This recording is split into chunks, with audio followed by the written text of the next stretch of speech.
Lake Powell is sitting at 3,521.88 feet above sea level this morning. That is 22.1% of capacity, and it is about 32 feet above the elevation at which Glen Canyon Dam stops generating electricity.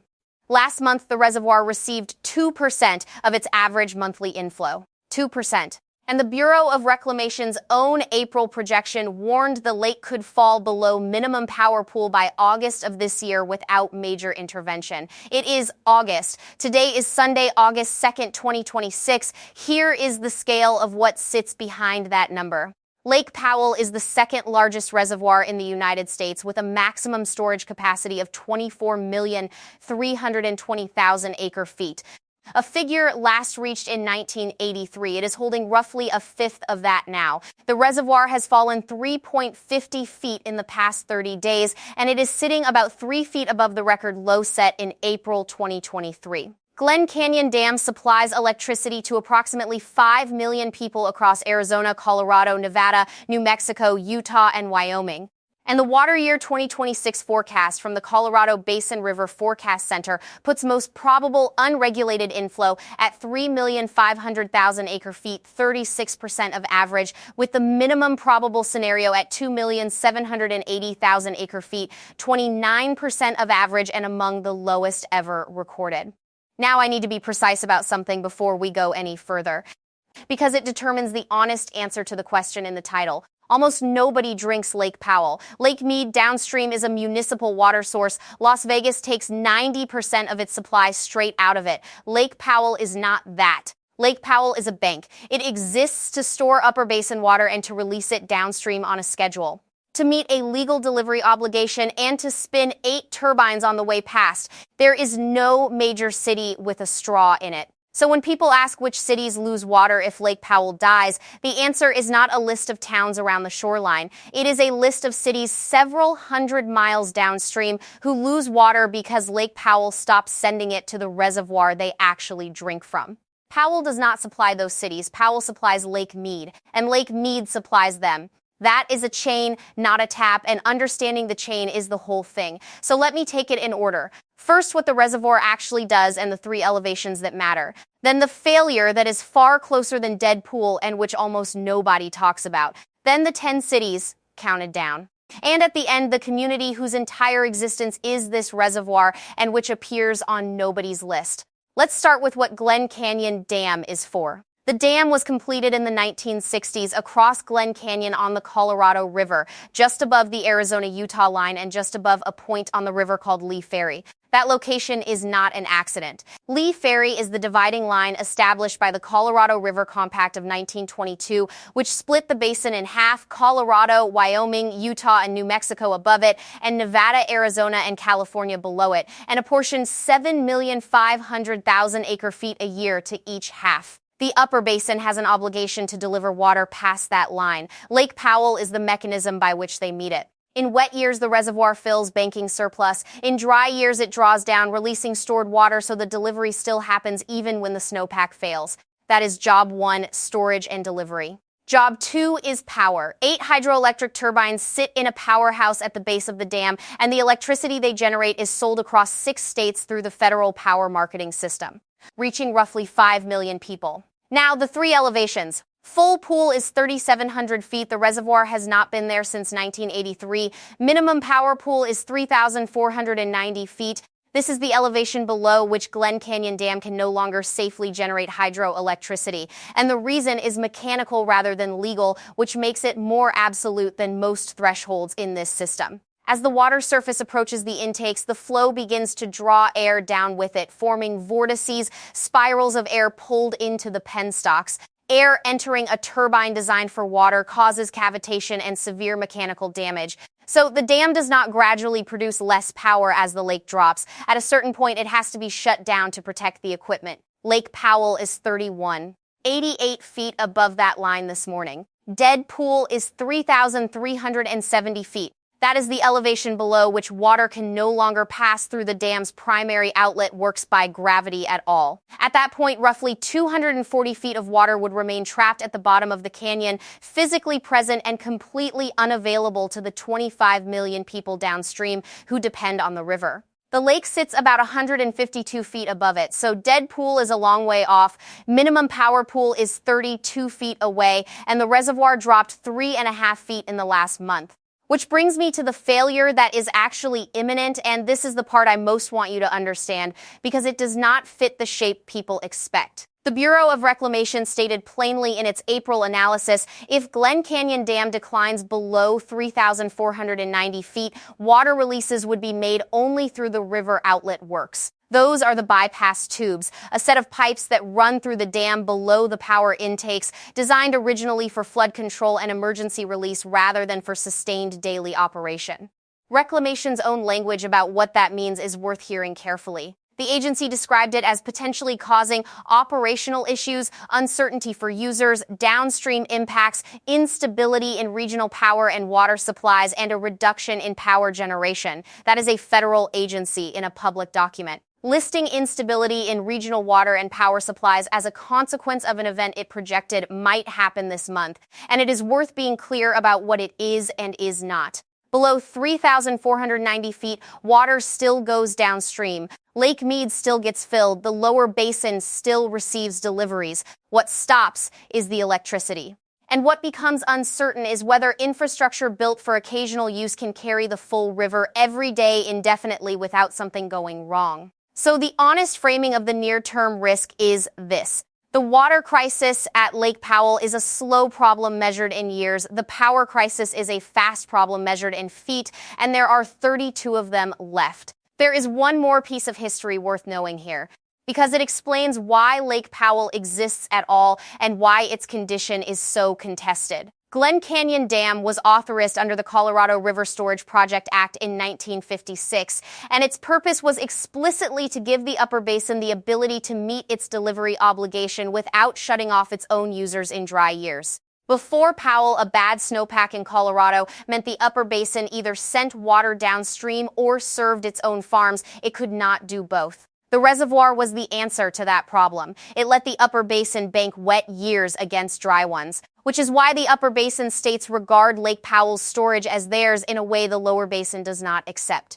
And why the argument over how much to release each year is not a technical dispute about hydrology. It is an argument about what the reservoir is for. The Upper Basin sees a savings account that protects its ability to comply with a 1922 obligation. The Lower Basin sees the source of the water it is legally owed. Both readings have a century of paper behind them. I am not going to adjudicate that here. It is a live dispute between sovereign states, and it is heading toward a courtroom.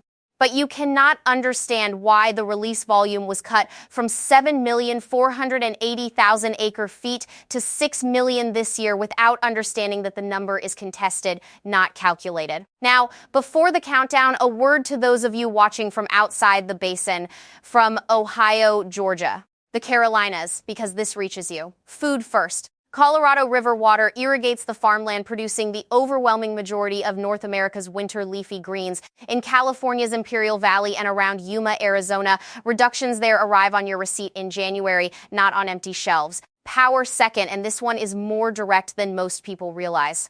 Glen Canyon is not just a generator, it is a flexible one. Hydropower can be ramped up and down within minutes, which makes it valuable for balancing a grid that increasingly runs on solar and wind. Losing that flexibility across 6 states does not black out the eastern seaboard, but it changes the cost and stability of power across an interconnected system, and those costs propagate. And people third. If you have family in Phoenix, Tucson, or Las Vegas, and an enormous share of those metro areas arrived from somewhere else in the last 2 decades, this is their supply and their utility bill. So here is the countdown. 10 cities from number 10 to number 1 ranked by how hard and how fast a failure at Lake Powell reaches them. And I want you holding on to one thing. Not one of these 10 cities is anywhere near Lake Powell. Every single one is hundreds of miles downstream. The community that actually lives on this reservoir is not on the list at all. And at the end, I am going to tell you why, because it is the part of this story that gets left out of every version of it. Number 10, Los Angeles.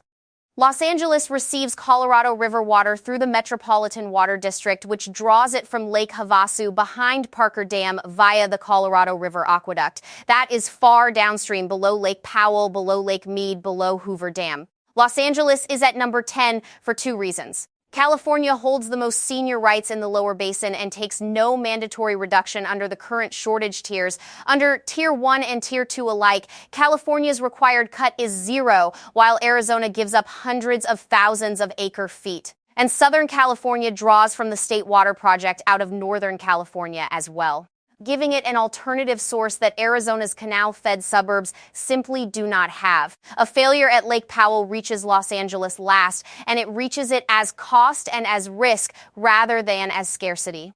Number 9, San Diego. San Diego sits in a similar position but with less margin. It is at the far end of the Metropolitan Water District system.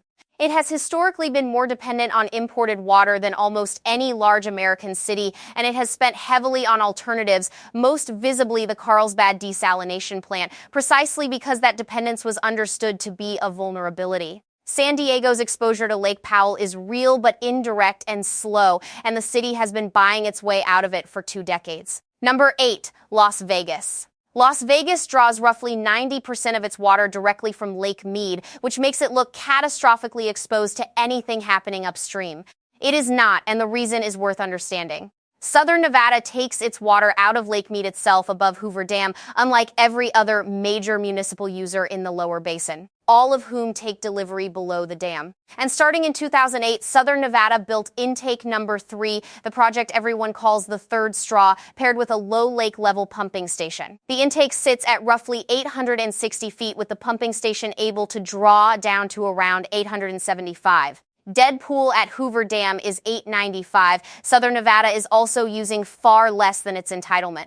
Consumptive use finished 2024 at 212,400 acre-feet against an allocation of 300,000, and in 2023 the region used less Colorado River water than in any of the previous 31 years while its population grew. Nevada's Tier 1 reduction is 21,000 acre-feet. It is the smallest cut of any party on the river. Number 7, Phoenix. Now we cross into the Central Arizona project and the picture changes. Phoenix takes Colorado River water through a 336-mile canal that begins at Lake Havasu and runs across the desert. That canal is fed by water that passed through Hoover Dam, which came from Lake Mead, which was filled by releases from Lake Powell. Phoenix sits at the end of the longest chain in this story. But Phoenix is at 7 rather than 1 because of diversification. It also draws from the Salt and Verde rivers through the Salt River Project, an entirely separate system with its own dams and its own water rights that do not count against Arizona's Colorado River allocation. Add banked groundwater and reclaimed water, and Phoenix has a genuinely mixed portfolio.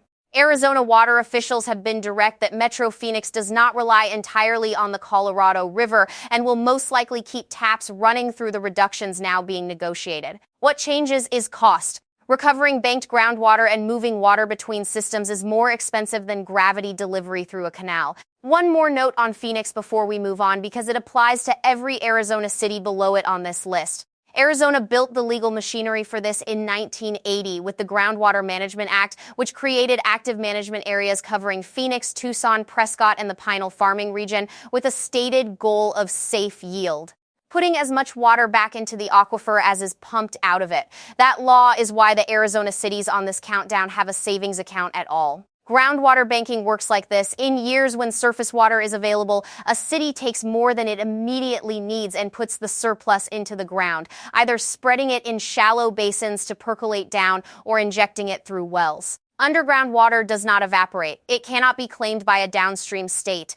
And it does not depend on a canal. The limits are equally real. Recovery is slower than opening a valve. It requires wells and treatment capacity built and paid for years in advance, and the water has to have been put there in the first place. The cities that banked aggressively in the 1990s and 2000s are in a fundamentally different position now from the ones that did not, and that difference is essentially what this countdown is measuring. Number 6, Mesa. Same structure as Phoenix, Central Arizona project water backed by Salt River Project supply and stored groundwater. The Salt River Project has said explicitly that valley cities, including Mesa, will use the Arizona Canal to access stored aquifer water during Colorado River shortages. The contingency exists, and it has been built. Number 5, Chandler. Another of the valley cities named in Salt River Project shortage planning with the same 3-part portfolio. What moves Chandler above Mesa is growth. The East Valley has added population fast, and every new rooftop is a claim on a portfolio that is not growing.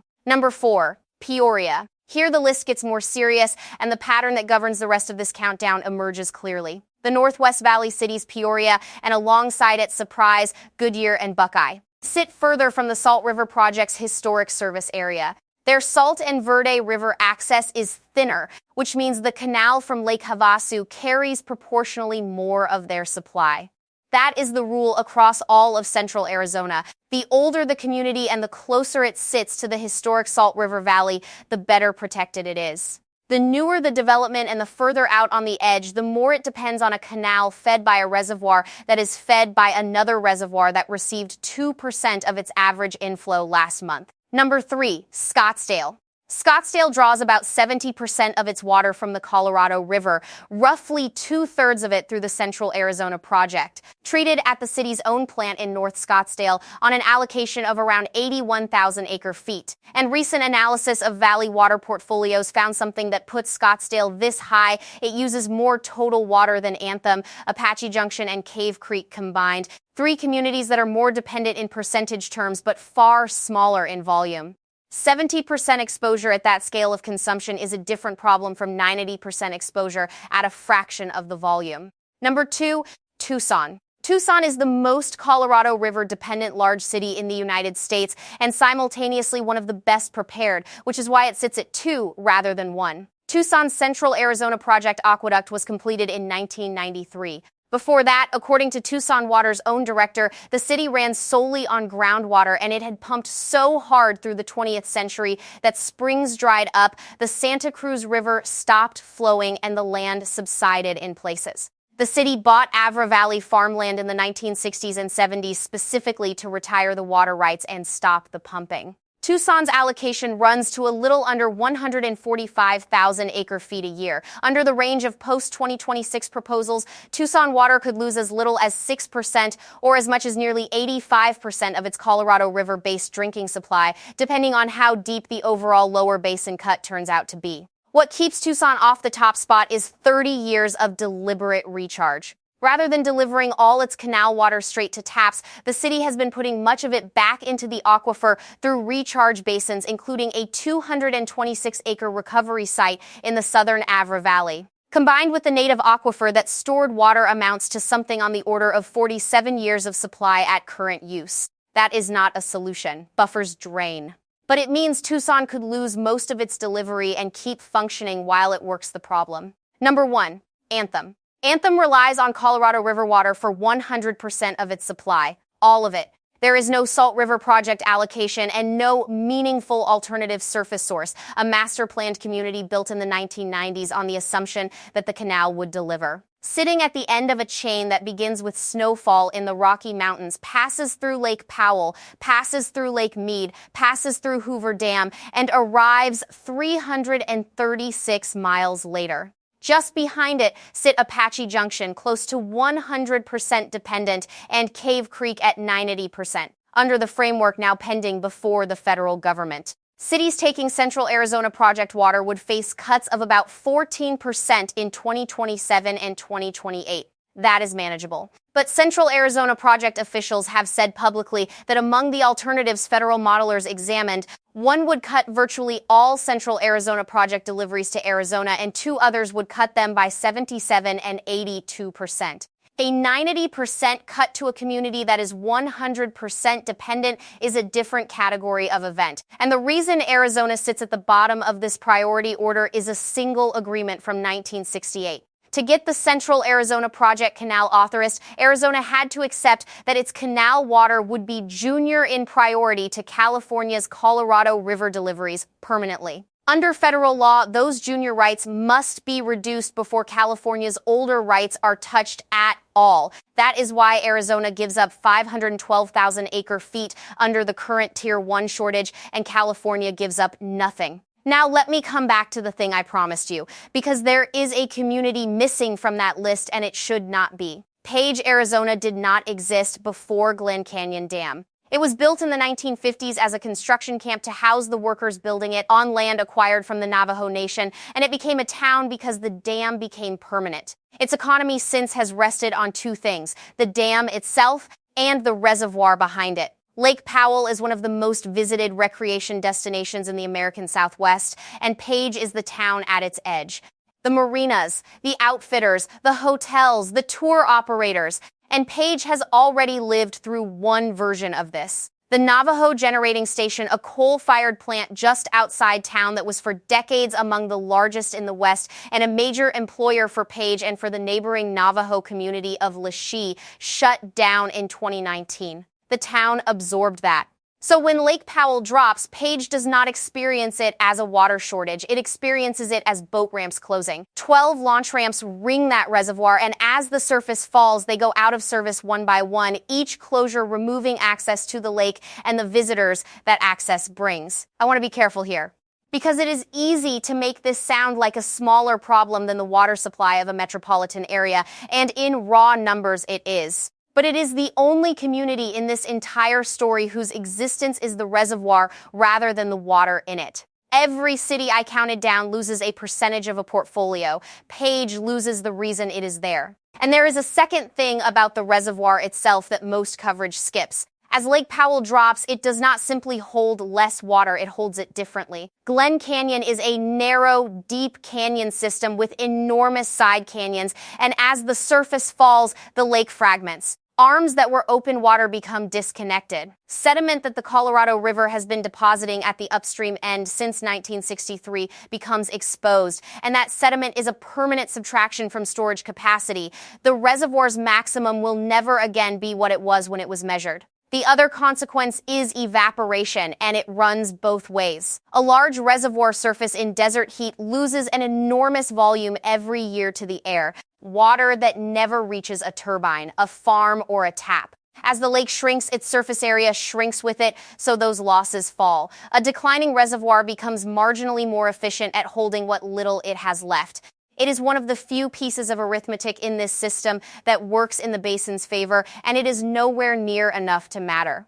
Now to the power, because this is the part of the Lake Powell story that is genuinely distinct from everything downstream. Glen Canyon Dam's 8 turbines supply electricity to roughly 5 million people across 6 states: Arizona, Colorado, Nevada, New Mexico, Utah, and Wyoming. Note who is on that list. 4 of those states are in the Upper Basin. Colorado, Utah, Wyoming, and New Mexico lose nothing in terms of water when Lake Powell falls because they are upstream of it. But they lose power because the generation happens at the dam and the electricity flows to them regardless of which direction the water goes. So the map of who is hurt by Lake Powell reorders depending on which resource you are counting. For water, the damage runs entirely downstream. For power, it runs in every direction at once. And the loss is not just megawatt hours. Hydropower is dispatchable. It can be ramped up or down within minutes to match demand, which is exactly what a grid needs when a large share of its supply comes from solar that stops at sunset and wind that comes and goes. Federal power from Glen Canyon has also historically been sold at rates below market, with revenues funding basin programs. Losing it means those customers buy replacement power at market rates. Reclamation has been explicit about its intent here. The agency has said it aims to keep Lake Powell above 3,500 feet specifically because minimum power pool is 3,490. The reservoir is at 3,521.88. Now to what happens next, and the timeline is short. The 2007 interim guidelines and the 2019 drought contingency plans that have governed the coordinated operation of Lake Powell and Lake Mead expire at the end of 2026. Despite negotiations running since at least 2022, the upper and lower basin states were unable to reach a consensus plan for what replaces them. And the Department of the Interior has now released a federal framework of post-2026 rules for both reservoirs. For water year 2026, Lake Powell is operating in what the guidelines call the mid-elevation release tier. The projected release under that tier was 7,480,000 acre-feet. The actual annual release volume has been set at 6 million, a substantial reduction made to hold water in Powell. And that reduction is the trade-off at the center of this entire system. Every acre-foot held back at Lake Powell to protect its turbines is an acre-foot that does not arrive at Lake Mead. The two reservoirs are not independent measurements of the same drought. They are two ends of one system in which protecting the upstream one drains the downstream one. Reclamation is currently managing a reservoir 32 feet above losing its power against a reservoir 146 feet above losing its ability to deliver water at all, and there is not enough water to fully protect both. The hydrology is not helping. The Colorado River Basin has been dealing with the lowest snowpack on record, and Lake Powell is receiving 2% of its average monthly inflow. So here is what you can actually do with this. If you live in the basin, find out what your specific water provider's supply portfolio looks like. Not your states, not your metro areas, your providers. The difference between 70% Colorado River dependence and 100% is the difference between a rate increase and a crisis. And that number is published in your utility's annual report or water resources plan. If you are buying property in central or southern Arizona, ask whether it has a designated or assured 100-year water supply and who the provider is. That is a documented, checkable status, and it is the most important question about a house in that region that most buyers never ask. If you are in one of the 6 states served by Glen Canyon Power, watch your utilities rate filings this year rather than your water bill. That is where a shutdown at 3,490 feet shows up first. And on conservation, outdoor use is where the volume is. In Arizona, up to 70% of residential water goes outside: landscape, pools, vehicles, Southern Nevada's program. The most successful in the region was built primarily on removing non-functional turf. That is where the savings live. So here is the bottom line. Lake Powell this morning, 3,521.88 feet, 22.1% of capacity, down 3.50 feet in 30 days, about 3 feet above its April 2023 record low. Minimum power pool is 3,490, 31,088 feet below where it sits. Dead pool is 3,370, about 152 feet below. Last month, the reservoir took in 2% of its average inflow, and the water year forecast is 36% of average, with a minimum probable scenario of 29%. Glen Canyon Dam powers roughly 5 million people across 6 states. Reclamation projected in April that the lake could fall below minimum power pool by August without major intervention, and warned that releases would then run only through the river outlet works, with operational issues and instability in regional power and water supplies. The annual release to Lake Mead has been cut from a projected 7,480,000 acre-feet to 6 million thousand. And every acre-foot held back to save the turbines is one that does not reach the reservoir that 25 million people drink from. The specific thing worth watching over the next several weeks is that 32 feet. Not dead pool. Dead pool is a story for the end of the decade. Minimum power pool is a story for this year, and Reclamation has already put a date on it. If Lake Powell crosses 3,490 feet, the 8 turbines at Glen Canyon stop. Releases shift to bypass tubes never designed for permanent duty. And 5 million electricity customers across 6 states find out what replacement power costs. That is the nearest edge in this entire system, and it is 32 feet away. If this kind of breakdown is useful to you, subscribe and turn notifications on, because I track this system and these numbers move every week. And to the people in Page and Lachey who watched the power plant close and are now watching the boat ramps go one by one, and to